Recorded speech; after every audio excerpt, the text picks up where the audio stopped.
He did not come from war or from lineage. He simply appeared, a figure in a long tattered white cloak, pale as death, his face little more than an echo of one. He bore no armor, no crown, no sigil. When he spoke, the air itself seemed to recoil, as though reality wasn't meant to remember him. He called himself the Dark Underlord. To the scattered Sith of his age, he was a revelation. To the Jedi who heard whispers of him, he was a nightmare. For he did not speak of conquest or passion or domination. He spoke of something more pure. He spoke of rot. The galaxy has forgotten the Force. It drowns in motion, in the screams of life, the noise of endless wanting. When all falls silent, when all returns to the dust, then the Force will sing again. The fractured warlords of the Sith listened. They had known anger, ambition, and glory. But this man, this hollow thing, spoke with the calm certainty of something that had already died, and still somehow he knew. He told them that the Force was not a current that bound all life. He said it was a grave, and that life itself was the corruption that kept it from rest. His words spread through the chaos like sickness. The Sith had long been divided since the death of Darth Ruin, their founder of the new Sith Wars. Ruin's death fractured them into hundreds of rival orders, each fighting for dominion over the other. But the Dark Underlord offered something that Darth Ruin never had. Not a dream of victory, but a promise of finality. He never called himself Darth. To the Sith of this age, this was rare, blasphemy even. The title of Darth was sacred, a covenant linking each Dark Lord to the ancient chain of power stretching back to the first exiles. But the Underlord rejected it. When asked why, he said this: "I am not above, I am beneath. I am the shadow under their thrones, the silence beneath their songs. The Dark Underlord." To the Sith that followed him, this title was a proclamation of dominance, a name that rose higher than any Jedi, higher than the weak. To him, Darth meant arrogance. He didn't want to climb, he wanted to descend, to return to the deepest foundation of the Force, to the place where light and dark dissolved into one endless quiet. He claimed that every Darth was still chained to desire, the desire to be remembered, to rule, to reshape the galaxy. He wanted none of it. He had seen where such abomination and ambition led, to ruin, to noise, to more motion that would hide the true sound of the Force. So he chose a title not of conquest but of burial. Underlord, the one who rules from beneath, who listens rather than shouts, who guides decay itself. He saw himself as the will of the grave, the quiet hand that would pull all empires into stillness. Those who flocked to him called themselves the Black Knights. They painted their armor the color of ash and carved spirals into their breastplates, symbols of collapse, of all things turning inward. Their creed was simple: peace does not come from victory. Peace comes from ending everything that makes victory necessary. They fought with eerie precision, silent even in battle, their movements methodical and cold. And through the campaigns of the Black Knights, the Sith began to win again. The Underlord's army swept across the galactic frontier, cutting down the Republic forces along the Zona Meki route. The cult then seized Ziost, reclaimed Yavin 4, and took world after world until the Republic reeled in shock and terror.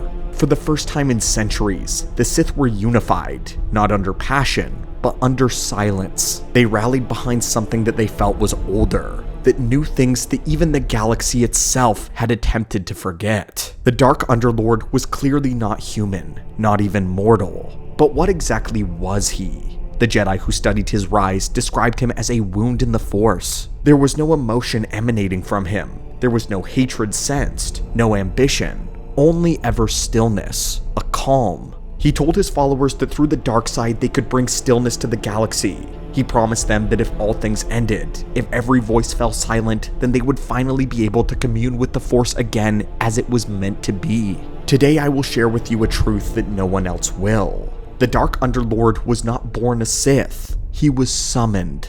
Decades earlier, before his rise, there was a young acolyte who lived during the chaos after Ruin's fall. He was idealistic, naive, a student of forgotten deeper lore, inspired by the power of the ancients, the power of the first Dark Jedi. He believed that if the Sith could commune with the first beings who had fallen to the dark side, that they could learn what had been lost. The acolyte wanted to unite the Sith, to bring meaning back to endless wars. So he turned to ancient records, to whispers of a Jedi heretic from 24,000 years earlier, Zendor, the first Dark Jedi. and on the desolate world of Malrev 4, he performed a forbidden ritual to call Zendor's spirit back to the living realm to commune with him, to learn. The ritual was not meant to work. The Force itself was supposed to reject such an act, but something looked back. The air thinned, the torches flickered to black. Something ancient, something wrong, crawled through the veil that was now open. When it was over, the acolyte was gone. His flesh turned pale and translucent. He looked nearly dead. His eyes burned like dying stars. The voice that emerged from his throat was no longer his own.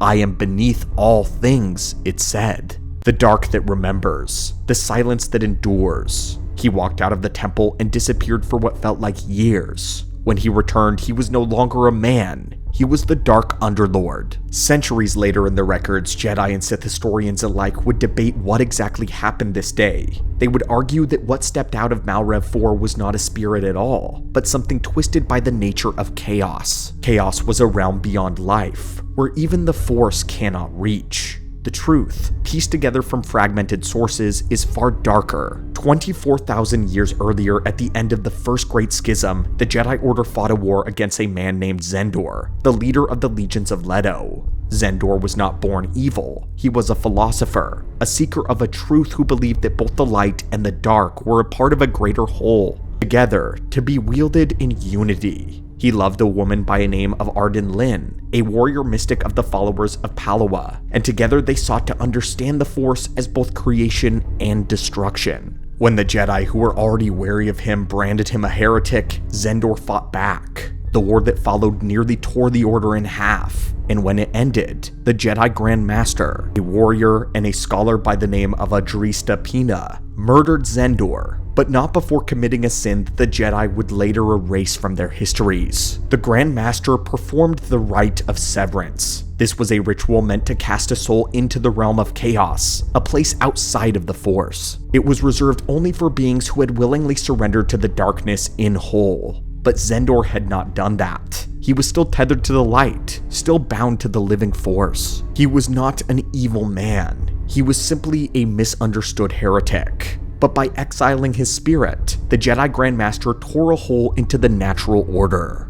Xendor's consciousness was sent screaming into the nothingness, where there was no sound, no time, no Force at all. At first he sought to meditate, to feel the Force again as once he had in life. But there was only silence, and as the millennia passed, the silence began to speak back. It whispered that life was the corruption of the Force, that the noise of existence was what made the Force distant, that only in stillness, only in the absolute quiet of death, could the Force truly be heard again. And so the philosopher became a shadow. When the Sith ritual of Malrev 4 reached out across eternity, it didn't summon Xendor the Seeker. It summoned what was left of him, a spirit that had rotted in silence for 20 millennia. The Dark Underlord remembered little of who he once was. He did not hunger for knowledge, he hungered for communion, to speak to the Force again as he once had, before the noise of existence had drowned it out. His body was barely corporeal, a flickering shell that pulsed between life and death.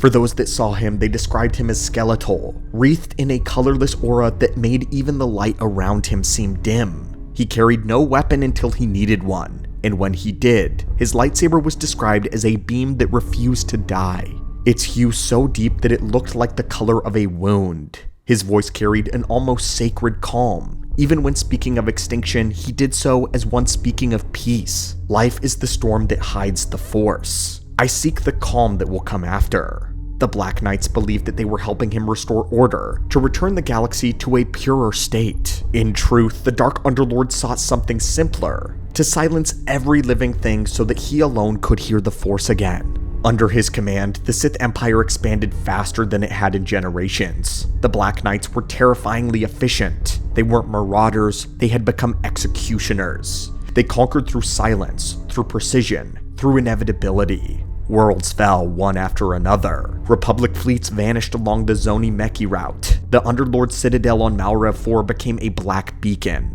a palace said to hum with the sound of trapped souls. To his followers, it was sacred. To the Jedi, it was a wound in the galaxy itself. And still no one truly understood what he wanted. He did not seek thrones or riches. He left conquered worlds abandoned, their cities lifeless, their populations gone. Wherever he walked, the Force seemed to grow cold. The Jedi feared that he had learned something terrible, a truth about the Force that defied both the light and the dark, and so they chose to destroy him quietly, before he could finish what he began. The strike came in the year 1750 BBY, led by the Jedi Master Murtaugh. He was known as a strategist, a scholar, but above all, he was a desperate man. Murtaugh knew that if the Dark Underlord's conquest continued, the Sith would be united and the Republic would fall. The Underlord was actually going out and killing rival Sith colonies. He was the first true Dark Lord of the Sith to unify them in a great deal of time, since Ruin. But now, the Jedi could not risk open war, so Murtaugh made a deal, one that the Order would never admit. He hired the Mandalorians. With approval from the Council quietly permitted, the Jedi and the Mandalorians launched an assassination on the Underlord's fortress on Malrev 4. It was not a glorious duel of armies. This was a shadow war. Explosives in the dark. Blaster bolts cutting through silent corridors. Mandalorian Beskar striking out against the Black Knights of the Dark Underlord. When the Jedi Master Murtaugh finally reached the throne room, he found the Underlord waiting. He didn't raise his saber in defense. He simply looked at the Jedi with something almost like relief. "You would kill me," he said softly. "Then perhaps I will finally hear the Force again." Their duel was brief, but it was apocalyptic. The energy that poured from the Underlord tore the walls apart. When the Jedi struck the killing blow, the air split with a soundless scream. The Dark Underlord's body crumbled to ash, and Murtaugh fell to his knees, whispering to himself that the Force seemed to have gone quiet for a time. The Jedi returned to the Order as a hero, but within weeks he renounced the code and disappeared deep into exile. Some say he no longer could hear the Force at all. Others whispered that the Underlord's silence had followed him. In time, the whispers would prove to be true. Master Murtaugh did not perish when he struck down the Underlord, but he did not return whole either. Eventually, the Jedi would send out search parties, and when they finally traced his ship's hyperspace signature, they found it had never returned to Republic space. Murtaugh had fled beyond it, into the scarred worlds held by the Sith. Reports began to filter in from smugglers and mercenaries traveling those routes. They spoke of a lone figure haunting the ruins of Malrev 4, wandering the wastelands where the Underlord had perished. His robes were still those of a Jedi, but blackened, torn, and burned by something that looked like shadow fire. The figure never spoke. He would only kneel among the ash, whispering to something that was not there. Some claimed that Murtaugh had become the first of a new generation of the Black Knights, a broken prophet who did not even know he was echoing the very man that he had slain. Others said that he was still trying to understand what he had done, that he lingered near the ruins to find the faintest trace of the voice that he had silenced, that he never realized the voice now lived only inside him. The death of the Dark Underlord marked the first time in generations that the Jedi and the Republic celebrated a victory over the Sith, but the wound that he left in the Force would never heal. The Black Knights did survive. They scattered into the shadows, continuing their master's philosophy, waiting for the galaxy to fall quiet again. Some accounts even claim that centuries later, a young Master Yoda encountered remnants of the Black Knights, their armor faded and their creed distorted, still whispering the name of the Underlord as if it were a prayer. Among the Sith, his legend endured as well.